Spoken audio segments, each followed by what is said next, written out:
Video part 2 cara mengisi buku besar ini. Mungkin lebih tepatnya ini kawan, penutupan buku di akhir bulan. Jadi istilahnya penutupan buku ini teman-teman, ini juga saya istilahkan dengan stop drop. Maksudnya di sini stop pencairan. Makanya buku ini harus ditutup semua. Ini dari kolom simpanan kita harus tutup ya, dan juga ini dari kolom-kolom angsuran. Nah, sementara yang part satunya itu ya, video yang di atas ini itu kan sudah saya bahas ini. Nanti ditonton saja lah biar paham ya yang di atas itu, dan biar juga paham yang di sini, karena ini kan merupakan video part 2. Dari mana asal jumlah simpanan yang ini? Di sini kan jelas ya, ada di sini tabel-tabel simpanan nih. Ada beberapa di sini, dan di sini juga ada angka ya, angka rupiah. Nah, dari mana angka-angka rupiah ini? Jadi itu kawan, dia berasal dari buku lancar 1 ya. Buku lancar 1 ini, buku lancar 1, dan kemudian ada buku macet dan buku CM. Itu berasal dari situ. Simpanannya yang ada di sini. Jelaskan di sini ada tertulis simpanan nih ya. Jadi di sini jumlah-jumlah simpanan. Nah, ketika dari nama-nama ini kawan, dia kembali menyambung nih. Istilahnya ini kawan, dia pinjamannya belum selesai ya. Lalu kemudian ingin meminjam lagi. Nah, di sini kan terdapat simpanan nih. Maka simpanannya ini akan dipindahkan di sini, di drop baru. Karena buku drop baru ini kawan, dia kan merupakan buku awal pencairan ya. Ketika orang itu dicairkan, waktu itu langsung dimasukkan di sini, di buku drop baru. Nah, jika dia masih berasal dari sini, dari buku misalnya, contohnya buku lancar 1 ya, umpamanya buku lancar 1, di sini kan pasti jelas dia meminjam di sini ya, namanya tertulis dan juga kemudian simpanannya ada. Nah, kemudian simpanannya ini dipindahkan lagi ke buku drop baru. Seumpama di sini ada atas nama Ranti di buku lancar 1. Lalu kemudian simpanannya ada 20.000. Nah, simpanannya yang 20.000 ini kita pindahkan ke sini. Di kolom yang ini ya, di simpanan yang ada di drop baru. Kita pindahkan di sini dia, simpanan. Di sini jelas ya. Dan ini kawan begitu terus siklusnya. Seumpama dia berasal dari buku ini, katakanlah dari lancar 1 ataukah misalnya juga dari buku CM atau buku macet, berapapun jumlah simpanannya di sini ya. Seumpama dari buku macet nih, ada simpanan di sini atas nama Mariam, di sini kan ada 200 nih simpanannya. Berarti ketika dia meminjam lagi atas nama Mariam ini, masih ada simpanannya 200, kita pindahkan lagi ke sini, ke buku drop baru ya. Tetapi teman-teman, untuk video berikutnya saya akan bahas kolom yang ini ya. Kolom simpanan turun ini. Untuk video berikutnya saya akan membahasnya yang ini ya. Ikuti saja channel Dwi Masamba biar nantinya kalian tidak ketinggalan videonya ini. Karena kalau ini juga saya bahas di sini mungkin agak panjang nih lagi durasinya. Jadi untuk video berikutnya saya akan membahas itu. Lalu bagaimana untuk menutup dari kolom simpanan yang ini? Jadi seperti ini kawan. Ini kan simpanan ini. Kita jumlah semua turun ini ya menggunakan kalkulator ini. Di sini kan jelas ya ada di sini simpanannya. Kita jumlah semua ini dari simpanan ini. Saya akan bercontoh nih. Ini sebagai contoh saja ya, kita jumlah. Seumpama 108, 340. Nah, setelah ini sudah dijumlah semua ini kawan, angka-angka yang ini dirasa sudah benar yang ini ya, sudah tidak ada lagi selisihnya, sudah tidak ada lagi selisih, pokoknya sudah benar ya, kita rasa sudah benar, maka kita tulislah di sini jumlahnya. Di sini kita tulis jumlahnya ya, jelas. Kemudian yang ini lagi kawan, simpanan yang masuk. Ini gampang juga ya kawan, seumpama seperti ini. Jadi kan setiap akhir bulan ini kan buku drop baru ini kan ditutup. Buku besar kita ini kan ditutup, ada 7 buku. Nah, seumpama di sini jumlah pencairan dana yang kita cairkan saat itu kan di sini jelas ya, ada 24.900.000 waktu itu dicairkan ya. Di sini jelas. Lalu untuk mengetahui kawan dari 24.900 ini, untuk mengetahui simpanannya di sini jelas ya. Ada simpanan di sini. Di sini kan sudah tergabung beberapa orang ini. Ada 22 orang dengan total pinjaman 24.900. Nah, jadi tinggal kita kalikan saja 4%. Seumpama 24 ya, kita gunakan kalkulator nih.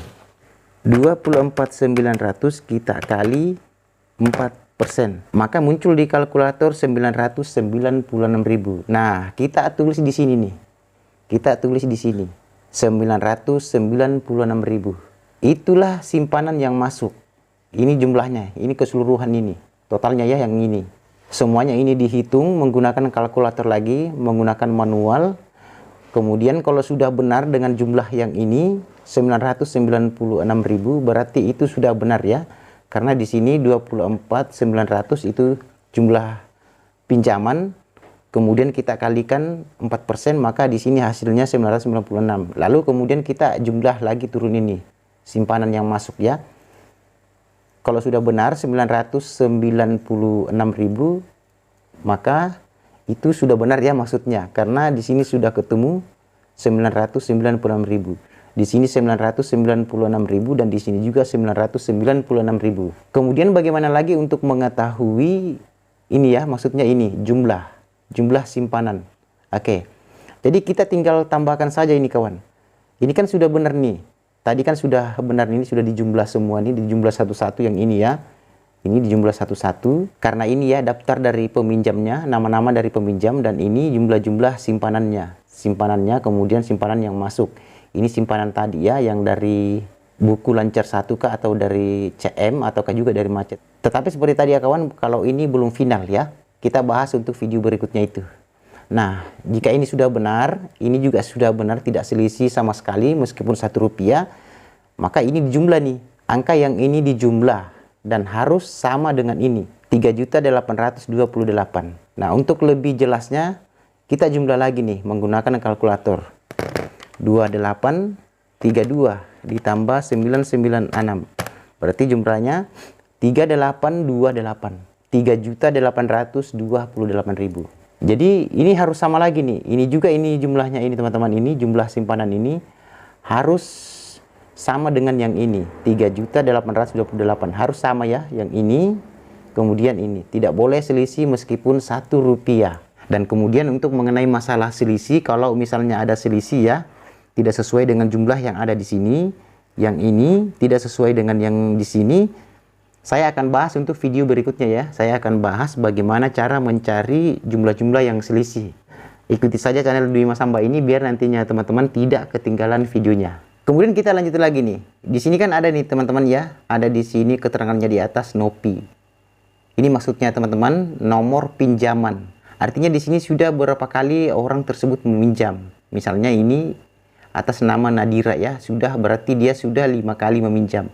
Atas nama Andi Dahlia sudah 6 kali meminjam. Tetapi saya katakan teman-teman, ini belum final juga ya. Karena ini diambil dari buku lancar 1, kemudian buku CM atau buku macet. Ini diambil ya dari situ angka itu, lalu kemudian dipindahkan ke sini. Dan itu belum final ya. Dan nanti akan saya coba rangkaikan dengan yang ini. Simpanan dengan Nopi, nomor pinjaman ya. Nanti akan saya rangkaikan untuk video berikutnya. Kemudian kita lanjut lagi di sini kawan ya. Di sini jelas ya, ada di sini kolom-kolom nih, kotak-kotak yang kecil nih. Ini ukurannya sangat kecil nih. Nah, disinilah angka-angka atau ya angsuran-angsuran para nasabah kita selama sebulan penuh. Nah, setelah akhir bulan maka angsuran-angsuran yang di sini, kotak-kotak yang ini ya, itu akan ditutup. Mungkin akan saya kasih contoh nih untuk cara penutupannya dari kolom-kolom yang ini. Karena kalau kolom ini kawan itu diisi setiap hari ya. Setiap hari kita menagih, diisi, dan ini kotak-kotaknya kan sudah tersedia selama 30 hari. Di sini sangat jelas ya. Dan per nasabah di sini, berapapun dia bayar, maka kita akan tulis di sini. Makanya untuk lebih jelasnya tonton video yang di atas ini ya, biar lebih dipahami. Karena ini merupakan video part 2. Oke ya? Atau nanti coba saya tempel di deskripsi. Nanti bisa teman-teman juga tonton melalui di situ. Oke? Saya akan coba praktekkan langsung untuk cara penutupannya. Kita akan menggunakan kalkulator nih. Seumpama ini saya bercontoh nih atas nama Nadira ya. Kita jumlah angsurannya nih. Ini lurus ke sana ya. Lurus kotak-kotaknya ke sana kita jumlah. 60.000 nih.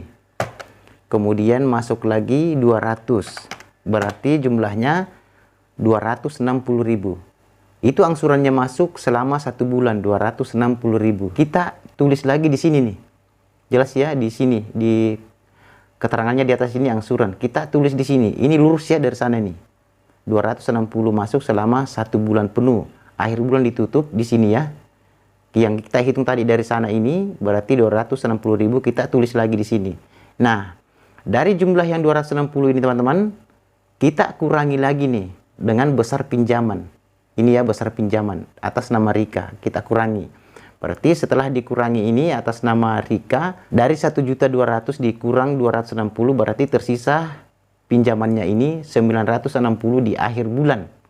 Di akhir bulan ya, dia tersisa pinjamannya 960. Nah, kita tulis lagi di sini.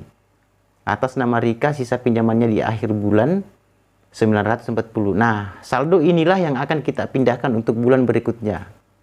Dari buku drop baru lalu kemudian dipindahkan ke lancar 1. Saldo inilah 940.000, dan itu kita bahas untuk video juga berikutnya ya. Oke, kemudian saya contohkan yang kedua lagi ya. Kemudian dibawa dari Nadira ada Andi Dahlia. Dia sudah meminjam 6 kali ya. Kemudian ini Andi Dahlia pinjamannya 2 juta. Lalu besar pinjamannya 2.400.000. Oke, kita hitung nih. Angsurannya yang masuk selama 1 bulan penuh. 300, ini ya jelas 300, lalu kemudian 200 nih. 200, lalu kemudian 100. Oke, 100. Berarti jumlah angsurannya masuk selama sebulan penuh yang kita akan tulis di sini ya. Di sini yang kita akan tulis di sini di angsuran 600.000. Oke, kita tulis di sini ya. Ini sudah tertulis 600.000. Nah, kemudian 2.400.000 ini dari besar pinjaman ini ya, 2.400.000 dari Andi Dahlia, besar pinjamannya kita kurangi 600.000. Karena inilah angsuran yang masuk selama sebulan penuh. Kita kurangi menjadi 600 ya, berarti tersisa 1.800.000 yang akan pindah ke buku lancar 1. 1.800.000 di sini jelas ya, atas nama Andi Dahlia. Inilah saldonya yang akan kita pindahkan nantinya ya, ke buku lancar 1. Oke, mungkin sudah jelas ya. Seumpama teman-teman ini penjumlahannya sudah benar ya, makanya harus hati-hati di sini, jangan sampai salah ya. Ini jumlah yang ini ya, angsuran-angsuran yang masuk ini selama sebulan penuh, ini tidak boleh selisih ya ketika penghitungan di akhir bulan. Dan jika selisih, maka itu akan sangat sulit untuk kita temukan. Butuh tenaga dan pikiran lagi untuk mencarinya jika nantinya selisih. Tapi ketika cara penjumlahan kita sudah bagus, sudah benar, kita teliti untuk menjumlahnya, maka angsuran-angsuran yang masuk ini tidak akan selisih. Dan jika misalnya selisih, maka di sini nanti akan selisih juga nih. Semuanya jumlahnya akan salah. Ini salah, ini salah, ini salah, dan ini juga salah. Makanya perlu hati-hati ketika menutup buku. Nah, jika sudah benar nih, ini kan semuanya nih ya angsuran yang masuk nih selama 1 bulan. Jadi angsuran yang ini sama saja dengan yang ini nih. Yang di sini ya, yang selama sebulan. Ini jumlahnya di sini harus sama. Ini harus sama, dan ini harus sama. Kemudian di sini juga hasilnya harus sama nih. Di akhir bulan ya. Angsurannya harus sama di sini. Nah, kemudian kalau sudah benar angsuran yang masuk, lalu kemudian ini kan besar pinjaman nih. Besar pinjaman dari pinjaman ya.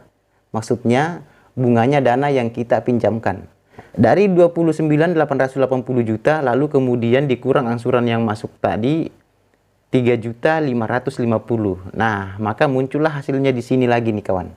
Muncul hasilnya di sini 26.330. Nah, saldo inilah 26.330 yang akan kita pindahkan ke buku lancar 1. Jelas ya?